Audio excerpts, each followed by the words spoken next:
hello, en disant bonjour. Oui, c'est vrai, tu as raison. C'est bien de voir les visages des personnes. Je dois transmettre les salutations de mon mari John, qui est actuellement au culte à l'avenue du Maine, mais il est venu ici il y a quelques années et donc il connaît bien aussi cette église. Je dois aussi transmettre les salutations de cette église de l'avenue du Maine, Paris 14e, et aussi les salutations du Conseil national. Ouf. Ok, c'est bon, c'est fait. J'ai oublié personne. Ok, super. Bon, quand j'étais dans la préparation de ce week-end, bon, ça a été prévu quand même pour 2020 avec Cathy pour les femmes. Et donc, on a pris un thème et on a gardé le thème. Mais pour ce matin, je me suis dit, bon, il y a quelques semaines avec Dieu, qu'est-ce que tu veux dire? Comment est-ce que tu veux qu'on indique le chemin? Comment est-ce qu'on peut annoncer ton amour? Dis-moi, dis-moi. Donc j'étais là, j'attendais. Et j'ai eu le sentiment du thème. Je ne vais pas dire que Dieu m'a dit ou c'était écrit sur le mur, mais j'ai entendu dans mon esprit le thème Dieu fera un chemin. Donc c'est ça qu'on va regarder ce matin ensemble. Et bon, voilà, on a eu quelques problèmes avec juste ma venue ici.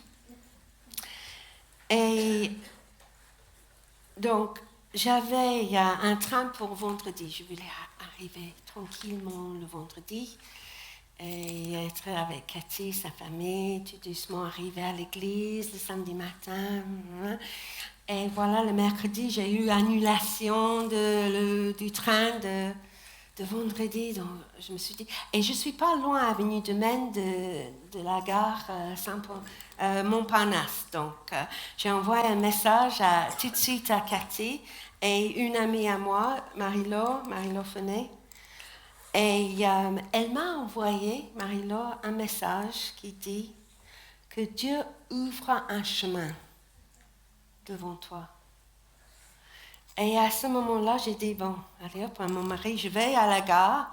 J'ai eu ça comme confirmation, parce qu'elle ne savait pas le thème que le Seigneur a déjà donné pour ce temps. Mais dans mon cœur, je me suis dit, j'y vais. Je sais qu'il y a un train pour moi et j'ai trouvé ce petit changement en arrivant hier matin.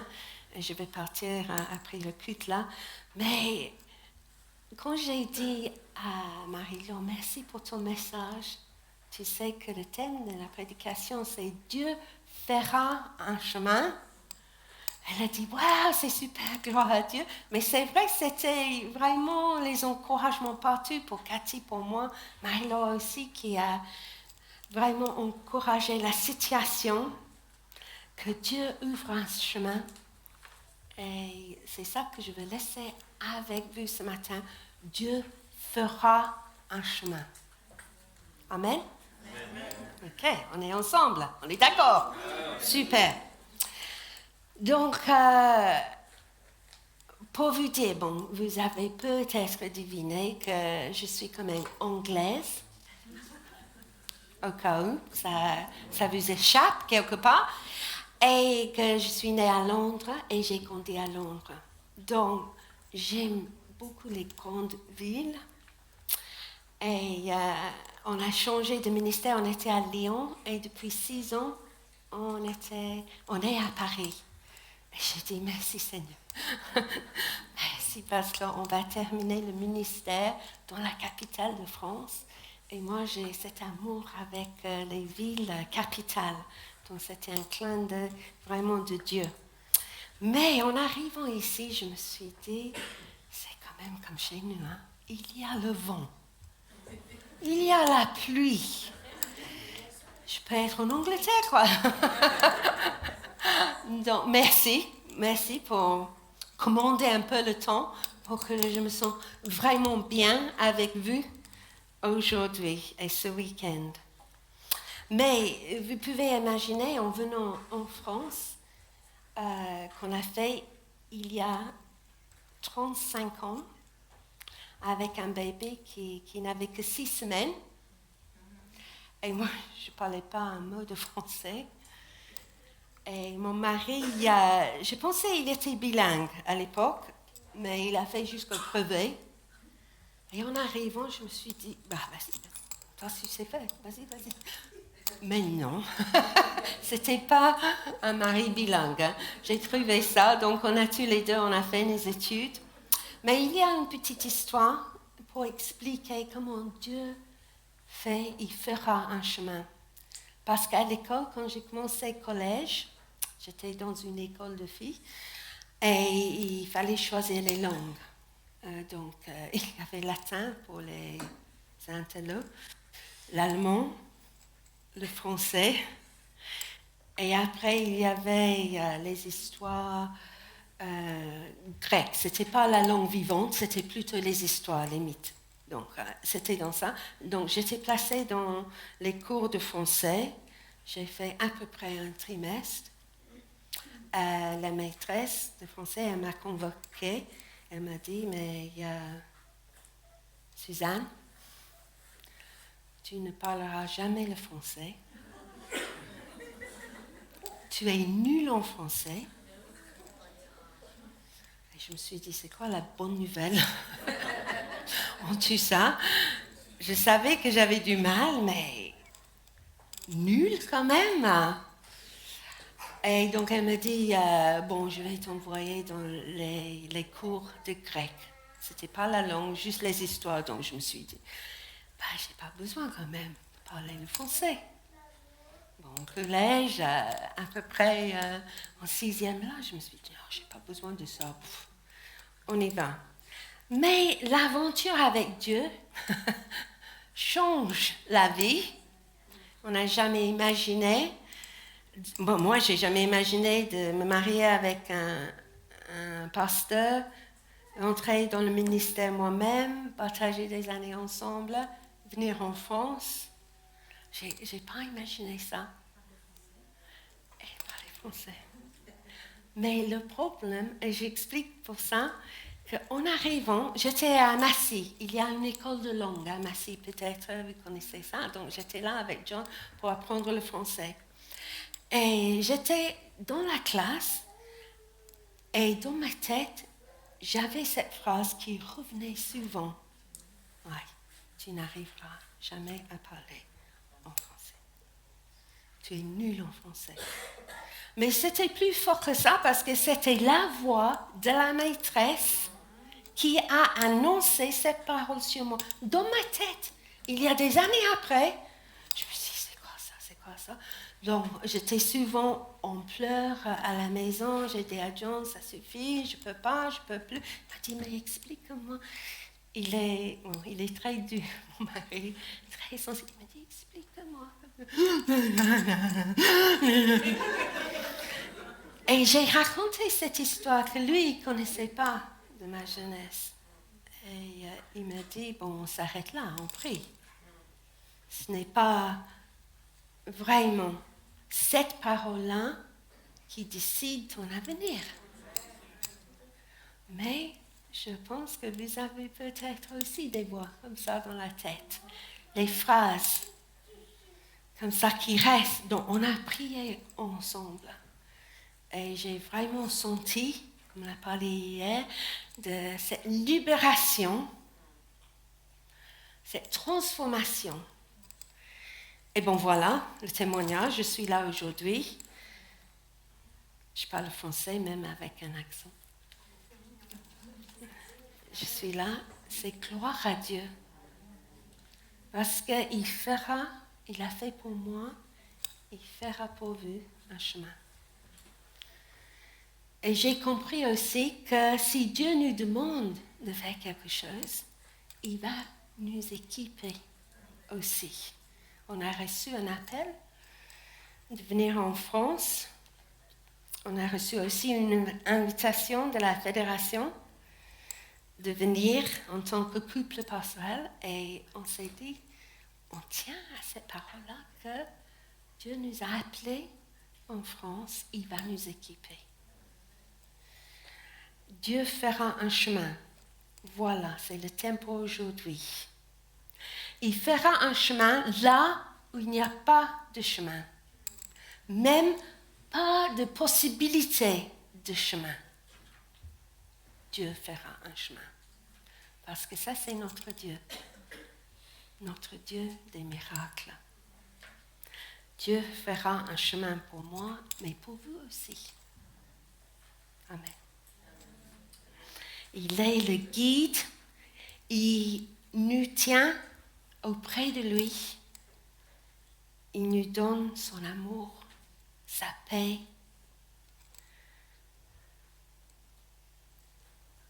Qui est nécessaire pour vivre chaque jour. On ne va pas tout lire, mais en Exode, chapitre 14, nous avons une histoire quand même assez connue. Et c'est bien d'avoir d'abord une Bible avec des images, ça m'aide beaucoup, mais il y a aussi des titres partout dans ma Bible, qui n'étaient pas là quand c'était écrit. Quand même, on a rajouté pas mal, mais Dieu ouvre un passage à travers la mer. Donc, on est dans cette histoire assez connue quand Dieu ouvre un passage à travers la mer Rouge pour les Israélites. Et Dieu parle à Moïse. Il dit en verset 16, « Toi, c'est le Seigneur qui parle à Moïse, toi, prends ton bâton et lève-le sur la mer. Ouvre ainsi un passage pour que les Israélites avancent au milieu de la mer sur un chemin sec. » Et voilà, après, c'est un chemin qui sera fermé par Dieu pour les Égyptiens qui sont un peu derrière, qui arrivent. Et c'est repris un peu cette histoire en Ésaïe 43, verset 16. Autrefois, le Seigneur a ouvert un chemin dans la mer, une route à travers l'eau puissante. Oh, ça me fait penser à l'eau puissante. Qu'est-ce que ça veut dire, l'eau puissante? L'eau agissante, intense, avec force, solide, terrible, vigoureuse et aussi violente. L'eau puissante. Et qu'est-ce que ça représente, l'eau puissante, dans ma vie, ou peut-être dans votre vie actuellement? Quelle est cette eau puissante? Une situation difficile? Un problème? Une décision à prendre ou peut-être un choix à faire? Hier soir, on a joué à un truc où il faut décider entre deux choses. Ce n'était pas avec les femmes, c'était hier soir avec les jeunes. Donc, les choses plus faciles, choisir entre une pomme et une banane. Et plus compliqué après. Mais c'est compliqué quand même, faire des choix, des décisions dans la vie. Mais peut-être, il y a des moments, quand ça nous arrive, sentez-vous comme vous noyez dans cette eau puissante. Parce que vous ne pouvez pas contrôler la situation ou la vie. Ça fait trop. Et vous avez vraiment l'impression que vous vous noyez là-dedans. Mais exactement comme Dieu, il a dit, il a déclaré, il a fait un chemin pour les Israélites, son peuple. Il nous dit aujourd'hui, il fera un chemin pour nous. À travers l'eau puissante. En Ésaïe 43, verset 2, quand tu traverseras l'eau profonde, je serai avec toi. Quand tu passeras les fleuves, tu ne te noieras pas. Cette promesse faite au peuple d'Israël à l'époque, Dieu, il nous dit aujourd'hui, il sera avec nous. Il fera un chemin pour nous, même dans les moments difficiles, surtout dans les moments difficiles de la vie. Et j'ai marqué, et on a chanté ce matin, le psaume 121, « D'où me viendra le secours? Le secours me vient de l'Éternel, qui a fait le ciel et la terre. » Ça, c'est notre Dieu tout-puissant, notre Dieu créateur. C'est lui qui sera avec nous. Il viendra pour nous aider. Il va être là. Et en revenant à cette histoire, Dieu a fait un chemin pour les Israélites. Quand j'ai relu ça, je me suis dit, on peut quand même poser quelques questions. Est-ce que ce peuple a vraiment mérité ce miracle? Quand on lit toute l'histoire, ce qui se passe, combien c'était difficile à diriger ce peuple, comment ils étaient, et enfin le miracle, cette libération de l'esclavage, et on voit tout le temps, ils sont en train de se plaindre. Poser des questions. Pourquoi? Mais pourquoi mourir ici? Pourquoi pas rentrer en Égypte? Pourquoi pas servir les Égyptiens comme on a fait avant? On préfère travailler en Égypte pour eux. Pourquoi pas? Pourquoi pas rester? Ce n'était pas si mal qu'on était en Égypte. Combien l'histoire change quand on laisse les pourquoi en avance et qu'on ne voit pas la situation comme Dieu voit la situation. Et je pense qu'on est capable, hein, même aujourd'hui, peut-être même ici, même vu, mais pourquoi?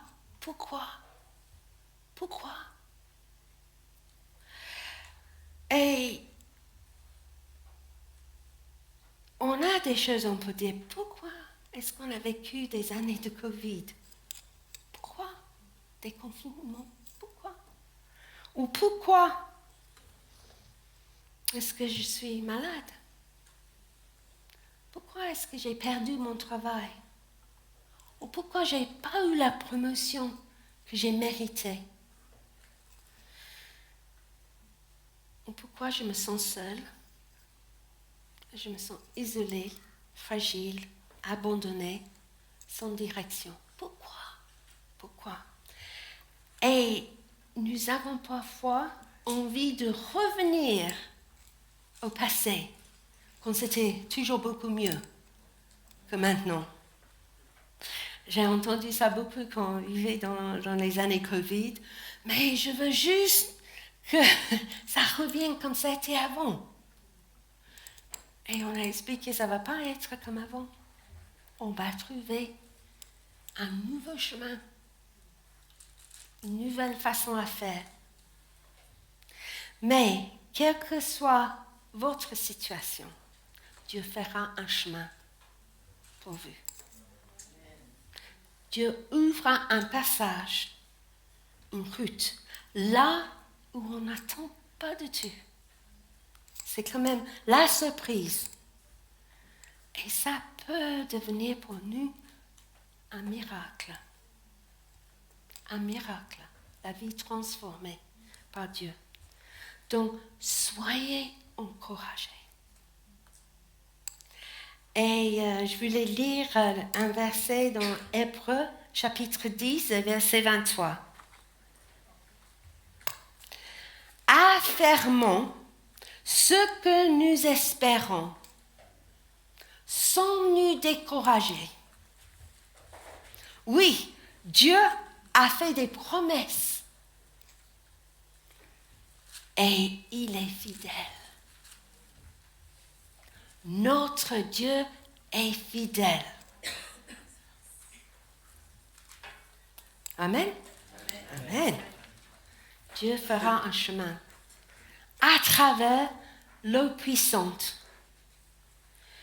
Et le privilège de venir ici un dimanche matin, et je ne vous connais pas, je peux vous dire que je ne sais pas ce que vous êtes en train de traverser dans la vie. Si c'était chez moi, avec notre église, j'ai beaucoup plus dans la tête, mais ici, je ne vous connais pas.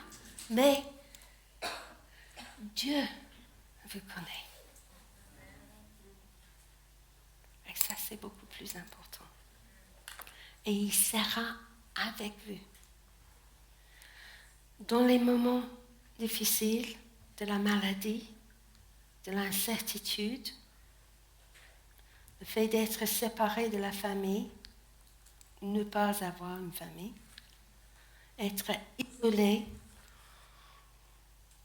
ou de souffrir des problèmes de couple, de famille, de travail, ou peut-être la finance, ou peut-être la fatigue. J'ai vu un reportage sur TF1 il y a quelques mois qui parlait de la fatigue et qu'on est toujours en train d'essayer de rattraper du temps parce qu'on n'arrive pas à tout faire.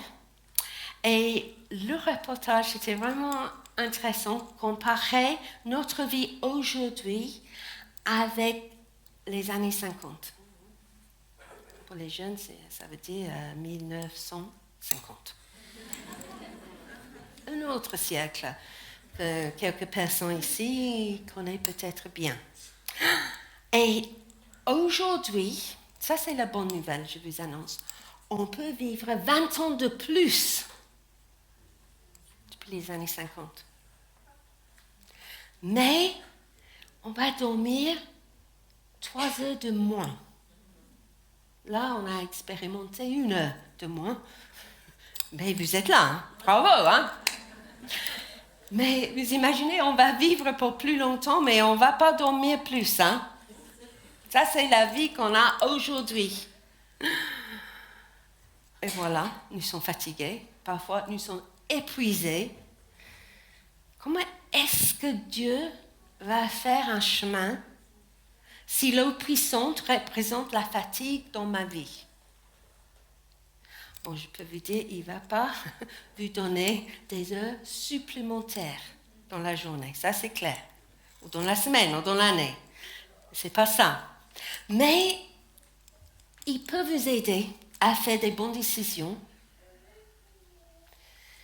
et aussi prendre la vie comme on vit aujourd'hui et faire des bons choix.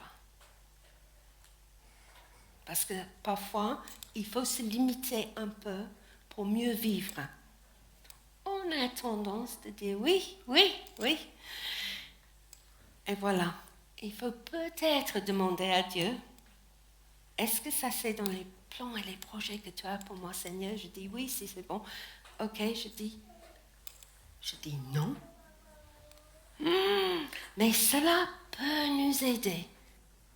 Dieu nous donne la sagesse nécessaire pour bien gérer la vie.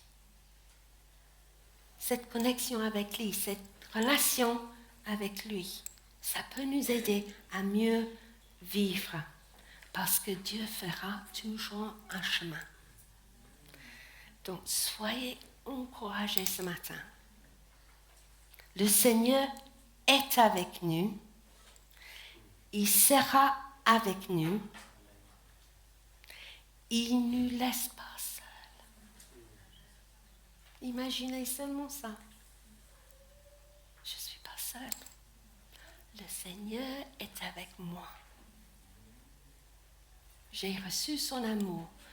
Et peut-être il y a des personnes ici qui ne connaissent pas encore le Seigneur. Il y a du temps. Mais c'est un Dieu fidèle, fidèle à son peuple et fidèle à ses promesses. Et ce matin, on a cette promesse que Dieu fera un chemin et qui sera toujours avec nous. Et je veux juste lire quelques versets pour conclure, parce que je trouve aussi l'importance de la parole de Dieu pour moi dans ma vie et pour vous dans votre vie. Vous avez des Bibles avec vous ce matin. Est-ce qu'on a des Bibles? Ou est-ce qu'on a des Bibles? Bien. L'importance de la parole de Dieu pour nous. Dans le psaume 16, verset 11, « Tu me fais connaître le chemin qui conduit à la vie. Quand tu es là, la joie déborde. » Qu'est-ce qu'on a vécu ce matin dans la louange? Le Seigneur présent parmi nous et la joie déborde. Auprès de toi, le bonheur ne finit pas. Auprès du Seigneur, le bonheur ne finit pas. C'est énorme. La joie, le bonheur, connaître le chemin de la vie. On a tout. Dans le psaume 55, verset 23. Et ça, c'est une parole que j'ai reçue et c'est pour quelqu'un ici ce matin. Donc, je ne sais pas qui, mais si c'est pour vous, prenez cette parole. Dépose sur le Seigneur ce qui pèse sur toi.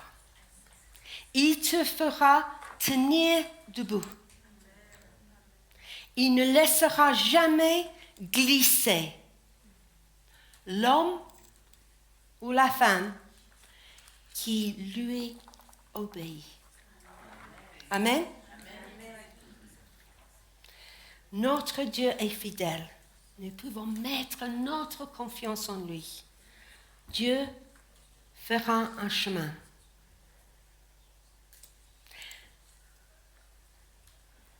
Je vous laisse cette question maintenant. Bon, je commence par moi, c'est plus facile.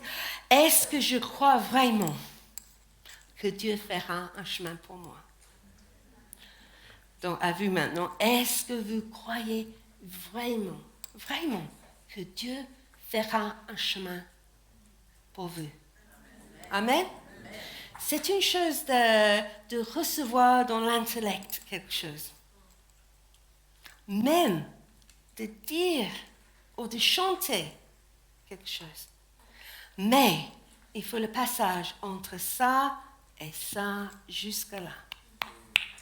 Parce qu'il faut vivre ces vérités que Dieu nous a données.